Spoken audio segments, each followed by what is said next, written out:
دوست داشتن پیامبر و دوست داشتن الله از دیگرها بالا باشد عملا این است که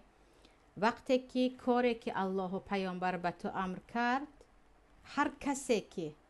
کسی که از انسان ها تو را از آن باز می دارد، تو به خاطر آن انسان گفته الله و پیامبر را ترک نمی کنی.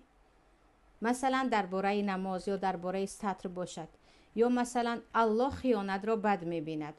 دوست نزدیک تو یا حتی فرزندت، شوهرت، پدرت، مادرت از تو تقاضا میکند که تو به خیانت دست زنی. خیانت فقط خیانت در زنا نمیشه و داره خیانت مالی، مثلا پول کسی رو گیری